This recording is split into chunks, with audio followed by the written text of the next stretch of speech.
hotuba hiyo na neno kutoka. Ninaomba wale watakaomsaidia mwashamu askofu kushika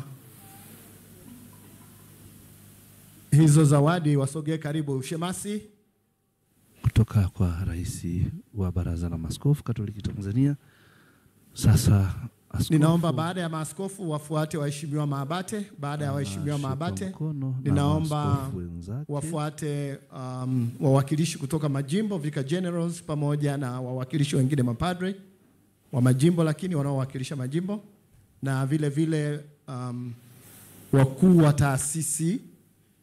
zilizo chini ya baraza, seminari kuu. Watafuata wakuu wa mashirika ya kike na kiume.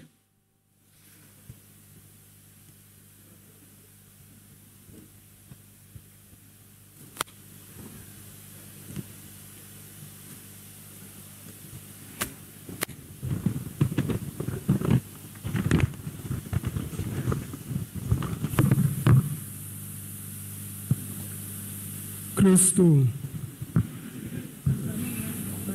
Baba Mwadhama Portasi Kardinali Rugambwa, Mheshimiwa maabate,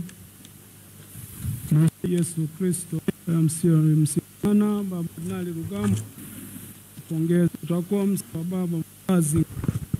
kufanya vizuri. Simama Mheshimiwa Rais fupi Waziri William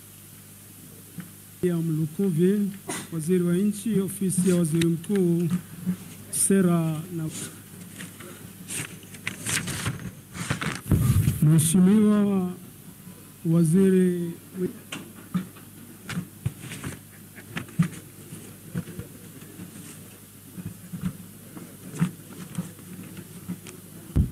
na naona maaskofu wanaendelea kwaya ruksa kuweka wimbo unaofaa kumtakia matashi mema askofu mwenzao baada ya kuwa amekabidhiwa hiyo katiba ya Baraza la Maaskofu Katoliki Tanzania kama mwongozo kwake yeye ambaye leo hii kwa daraja hii takatifu ya uaskofu basi amejumuishwa katika orodha na umoja wa urika huu wa maaskofu Katoliki Tanzania. Na kama nilivyokujuza mpenzi msikilizaji na mtazamaji wa matangazo haya kwamba yeye anakuwa ni askofu msaidizi wa pili baada ya mkumbuko sana Askofu Bernardo Mabula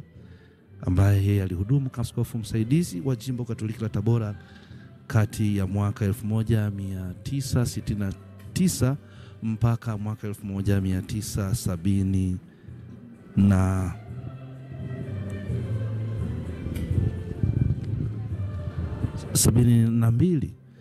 Lakini pia yeye ni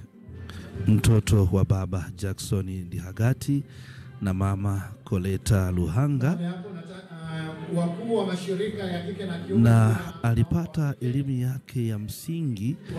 katika shule ya msingi Kaliua kati ya mwaka 1987 mpaka mwaka 1993,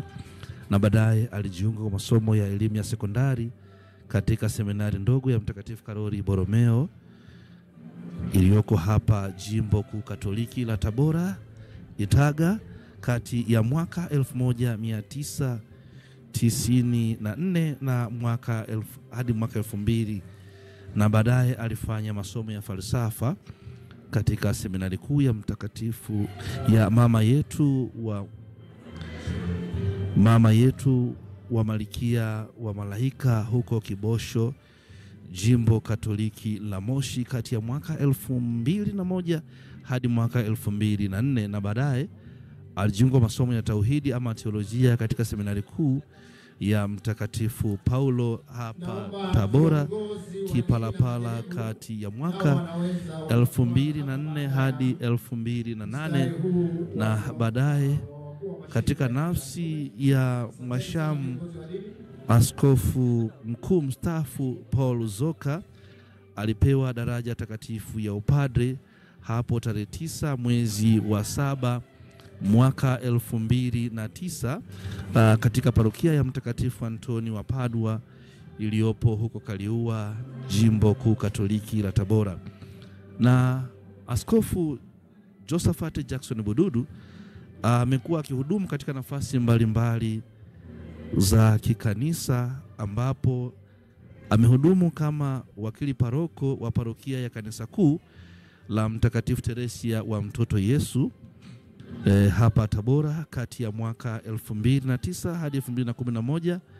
na baadaye alifanya utume huo kama wakili paroko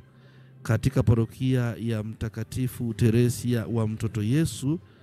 iliyoko Ndono Tabora kati ya mwaka 2011 hadi 2012, na hapo ndipo baadaye alipojiunga na masomo ya katika ngazi ya uzamili, akichukua shahada ya uzamili katika masomo ya maisha ya kiroho kutoka Taasisi ya Elimu ya Maisha ya Kiroho na Taasisi ya Kipapa ya Mtakatifu Petro huko Bangalore, India kati ya mwaka 2012 hadi 2014. Lakini baada ya masomo hayo Mwasham Josephat Jackson Bududu amekuwa akihudumu pia kama wakili paroko katika Kanisa Kuu la Mtakatifu Teresia wa Mtoto Yesu hapa Tabora kati ya mwaka 2014 hadi 2015, na baadaye aliteuliwa kuwa paroko wa parokia kanisa hili kuu